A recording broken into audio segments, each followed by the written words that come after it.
नमस्कार दोस्तों, मैं हूं ममता तिवारी और आप सभी का स्वागत करती हूं मेरे चैनल ममताज वे में। कैसे हैं आप सब? तो ये बताने के लिए कमेंट बॉक्स में जय माता दी हमेशा की तरह ज़रूर लिखिए। तो चलिए दोस्तों, आज हम इस वीडियो में जानेंगे कि देखिए, पैसा तो हमारे घर आता ही है, लेकिन वो पैसा जैसे ना सही रास्ते पर हमारे घर खर्च हो, हमारे घर में सुख समृद्धि बनी रहे, हम बीमारियों से दूर रहें, तो कौन से नियम धर्म हम अपनाएं, कौन से कार्य करें जिससे हमारे घर में सदैव बरकत बनी रहे, बढ़ोतरी होती रहे, कहीं कोई दिक्कत ना आए, परेशानियां ना आए। हम सभी महिलाओं का यही सपना होता है कि जितना ही पेमेंट है, जितना ही सैलरी है, वो सही जगह खर्च हो, मतलब ऐसे वैसे जगह पे खर्च ना हो, जिससे कि हमारे घर में सुख समृद्धि बनी रहे। हम तो यही चाहते हैं कि उसमें कभी कोई कमी ना आए। पैसे तो बहुत आते हैं, लेकिन वो पैसे रुकते क्यों नहीं हैं? क्या प्रॉब्लम हो जाती है? हमें कौन से नियम धर्म अपनाने चाहिए हम महिलाओं को? तो इसी के लिए मैं आपके साथ 5 नियम मैं आपके साथ शेयर करूंगी। तो आप बने रहिए मेरे साथ मेरे चैनल पर। अगर आपको मेरा वीडियो पसंद आता है तो प्लीज़ आप मेरे चैनल को सब्सक्राइब कर दीजिएगा, बेल आइकन को प्रेस कर दीजिएगा, जिससे मेरे वीडियो के नए नोटिफिकेशन आप लोगों के पास सबसे पहले पहुंचे। तो चलिए शुरू करते हैं कि वो 5 नियम क्या हैं, वो गलतियां हमें नहीं करनी चाहिए। तो सबसे पहले मैं बता देती हूँ, देखिए, पैसे तो हम बहुत कमाते हैं, लेकिन जैसे मन में भी ना शांति नहीं मिलती।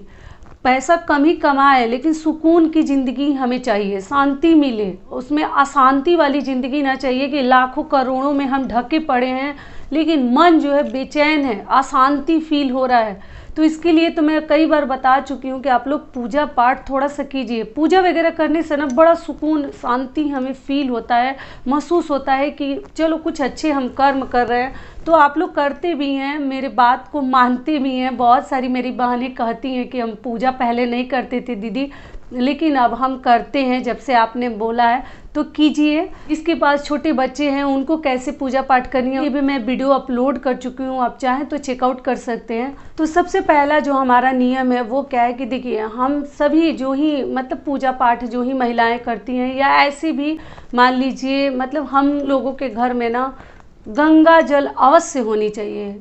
ऐसा माना जाता है कि घर में गंगा जल रहना भी, और रामायण जी का जो पुस्तक है मोटी वाली, वो पुस्तक अपने घर में रखना बहुत अधिक शुभ माना जाता है। तो अगर आपके पास पतली वाली भी आती है, मोटी वाली भी आती है, अगर रामायण जी का आप एक पुस्तक रखते हैं, एक शंख आपके घर में है और गंगा जल है, तो मान लीजिए कि सुख समृद्धि ऐसे ही बनी रहती है। ये 3 चीज़ें घर में रखना बहुत अधिक जैसे कि शुभ माना जाता है। आप लोगों को जरूर रखनी चाहिए अपने घर में गंगा जल। हर पूजा पाठ में, हर त्यौहार व्रत में गंगा जल का घर में थोड़ा सा छिड़काव वगैरह करनी चाहिए, जो कि मैं बहुत पहले ही आप लोग को बता चुकी हूँ। तो गंगा जल आप अपने घर में जरूर रखिए। दूसरी चीज़ क्या है कि देखिए, पैसे तो हम बहुत कमाते हैं, लेकिन वो पैसे जो हमारे घर में ना सही से, मतलब लगता है कि कमाई तो आती है, लेकिन वो कमाई किस रास्ते चली जाती है, वो सैलरी हमारी, हमें पता ही नहीं चलता। तो इसके लिए आप क्या कीजिए कि कभी भी आप, ऐसे तो आजकल सैलरी लोगों के ना अकाउंट में आते हैं, आजकल कैश नहीं आते, लेकिन पहले ज़माने में जब कैश लेके घर वाले लोग आते थे तो उस दिन ना मिठाई लेकर आते थे, और मिठाई लाकर सबसे पहले हम लोगों ने भी अपने हाथों से किया। पहले भगवान को हम लोग चढ़ाते थे, और हमें पता चलता था कि हमारे घर वाले को आज सैलरी मिली है, हमारे पापा को मिली है, हमारे ससुर जी को मिली है। तो इस प्रकार से जो ही हमारे बड़े बुजुर्ग है, दादाजी वगैरह, वो मिठाई लाते थे, तो सबसे पहले हम लोग भगवान का मुख मीठा कराते थे, उसके बाद हम लोग अपना मुंह मीठा करते थे। तो इसलिए अब भी मान लीजिए, आपको थोड़ा सा आइडिया तो लग ही जाता है, कितना भी अकाउंट में आए सबको पता चलता ही है। तो उस दिन ना, उस सैलरी से ही ज़रूरी नहीं है, लेकिन उस दिन आपको ज़रूर मिठाई लाकर अपने भगवान जी को आपको चढ़ा देनी चाहिए, जो ही आपके पैकेट में पैसा रुपया है। क्योंकि कैश तो आ नहीं रहा, आप लोग को मालूम ही है, कैश तो आजकल किसी का नहीं आ रहा है, सबके अकाउंट में ही आते हैं जो ही पैसे। अगर कैश भी आपको मिल रहे हैं ना, तो उसमें से ना 10 रुपये हर महीने, 10, 20, 50 जो ही आपको जितना ही आप दे सकते भगवान को चढ़ा दीजिए। मतलब लक्ष्मी जी को उनके चरणों में मतलब वहाँ रख दीजिए। और वो क्या कीजिए कि वो जितने पैसे हैं ना इकट्ठा होते जाएंगे, फिर आप क्या कीजिएगा कि उस पैसे को आपको खर्च नहीं करनी है। इकट्ठा करते करते जब वो 100-200 हो जाएंगे तो भगवान के लिए ही कुछ चीज़ें आपको खरीद लेनी चाहिए। जैसे भगवान के लिए बाती हो गया, तेल हो गया, अगरबत्ती हो गया, इस प्रकार की चीज़ें उस पैसे से भगवान के में ही खर्च कीजिए, उनके लिए ही कुछ भी खरीद कर लाइए। तो इस प्रकार से आपको हर महीने अपने सैलरी से, अपने पेमेंट से निकाल कर आपको रखते जानी चाहिए। और जब वो 100, 150, 200 हो जाए तो भगवान की ज़रूरत वाली चीज़ें आपको खरीद कर लानी चाहिए। इससे भी जो सैलरी हमारा है ना, बड़ा सही जगह खर्च होता है। पैसे आते हैं तो वो टिकते भी हैं, कहीं भगवान न करे कभी किसी का पैसा जो है मतलब व्यर्थ वेस्ट हो, मेडिसिन वगैरह में जाए, दवाई वगैरह में जाए, ज़रूरत पड़े तो वो भी खरीदे लेकिन बेकार की ना जाए। तो ठीक है, तो आपको सबसे पहले भगवान का मुख मीठा कराना है और उसके आगे आपको पैसा निकाल के भगवान के लिए 10 रुपये, 5 रुपये, जितना ही आप रखना चाहते हैं आप रखते जाएं और एक साथ उनके लिए कुछ भी खरीद लें। इससे भी आपको बहुत अधिक लाभ मतलब आपको मिलेगा और आपको फील होगा कि सही बात है, सुकून लग रहा है हमें। उसके बाद पूरे घर वाले आप लोग प्रसाद वितरण करके खा सकते हैं। ठीक है, तो ये हो गया हमारा दूसरा नियम। तीसरी बात क्या है कि आप कभी भी अपने बच्चों का ना, जो कि मैं बता चुकी हूँ, उम्र कभी भी कम नहीं बतानी चाहिए, छुपानी नहीं चाहिए। छुपाने के चक्कर में बच्चों का आयु कम मत कीजिए। बच्चों का उम्र बढ़ा के बताइए या एकदम रियल जो उम्र है, सही वाले जो उम्र है वही आपको बतानी चाहिए। लोग अपने मतलब जो बोलते हैं ना, अधिक बोलने के चक्कर में, बढ़ा चढ़ा के बोलने के चक्कर में बच्चों का उम्र जो है छुपाते हैं, जो कि बिल्कुल बच्चे के लिए सही नहीं होता, अशुभ होता है। तो बच्चों का उम्र या तो आपको बढ़ा कर बतानी चाहिए या एकदम सही उम्र बतानी चाहिए। कभी कम मत बताइए, ये भी आपके घर के लिए, बच्चे, हस्बैंड, परिवार सब सही रहे तभी तो हमें भी प्रसन्नता मिलती है और घर में सुख शांति बनी रहती है। ठीक है, बच्चे भी बीमार पड़ने लगते हैं तो वो पैसा जो है किस रास्ते जाने लगता है पता ही नहीं चलता है। जो हम महिलाएं, हम माएँ हैं, हम लोगों को ये सब चीज़ें, ये गलतियां नहीं करनी चाहिए, जो कि मैं बहुत पहले एक वीडियो में बता चुकी हूँ। ठीक है, तो ये हो गया हमारा तीसरा नियम।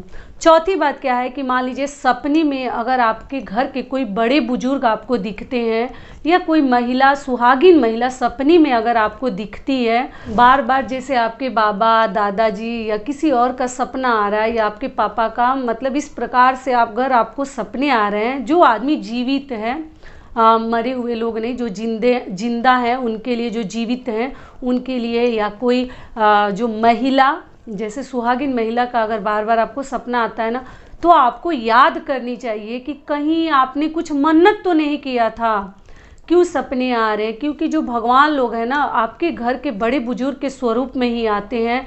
और महिला जो है देवी, अगर आपने किसी देवी का मन्नत किया हो किसी पूजा के लिए, तो अगर वो मन्नत आप भूल गई हैं, नहीं कर पाई हैं पूजा वगैरह, तो उसके लिए भी बार बार हमें सपने दिखने लगते हैं। तो आपको ध्यान रखनी चाहिए कि अगर कोई मन्नत आप कर रही हैं तो उसको जल्द से जल्द मतलब पूर्ण कर दीजिए, पूजा वगैरह कर लीजिए। जिस कार्य के लिए भी आप मन्नत किए हैं उनका चढ़ावा चढ़ा दीजिए, वो मन्नत उतार दीजिए। बहुत दिनों तक मन्नत भी नहीं रखा जाता। ठीक है, तो ये हो गया हमारा चौथा नियम। और जो हमारा पांचवा नियम है वो क्या है कि कभी भी ना पैसे रुपए अपने बेटे और पति के हाथों से ना अपने हाथ पर मत लीजिए, जो कि मैं बहुत पहले शायद बता चुकी हूँ, फिर भी एक बार याद दिला देती हूँ। ये भी शुभ नहीं होता उनके लिए। कहीं रखवा दीजिए अपने हाथ में, ऐसे करके पैसा उनसे मत लीजिए। आप लोग पूछते हैं कि मार्केट वगैरह में दीदी हम ले लेते हैं, तो ठीक है, कभी कभार हो जाता है। घर में जैसे पैसा रुपया अगर गिन के देते हैं तो हाथ में मत लीजिए, कहीं रखवा कर ही उनसे लीजिए। ये भी आपके लिए बहुत सही रहता है। हम महिलाओं के लिए ना, घर में लक्ष्मी और धन संपत्ति बने रहने के लिए आपको कभी भी अपने घर में जैसे सुंदर कांड का पाठ, जो कि मैं हर वीडियोज में बताती हूँ, आपको डेली करनी चाहिए, प्रतिदिन करनी चाहिए। जो महिलाओं के पास छोटे बच्चे हैं और नहीं कर सकती तो ठीक है, बच्चों को बड़े हो जाने दीजिए, लेकिन घर में सुख समृद्धि और संपन्नता के लिए हर दिन प्रतिदिन 2 ही पेज पढ़िए, 4 ही पेज मतलब आपको समय नहीं है तो आप पढ़िए, लेकिन प्रतिदिन, वो पुरुष हो या महिला हो, जिनके पास समय है थोड़ा सा पढ़ आपको लेनी चाहिए, क्योंकि ये भी हमारे घर के लिए बहुत अधिक शुभ माना जाता है। तो यही हमारे कुल 5 नियम थे, 5 बातें थी जो मैंने आपके साथ शेयर कर दिया। आशा करती हूँ, उम्मीद करती हूँ कि इस वीडियो से आप लोग को थोड़ा सा लाभ मिलेगा। फिर मिलती हूँ एक नए वीडियो में, तब तक के लिए नमस्कार। स्वस्थ रहिए, सुरक्षित रहिए और जहाँ कहीं भी रहिए खूब खुश रहिए।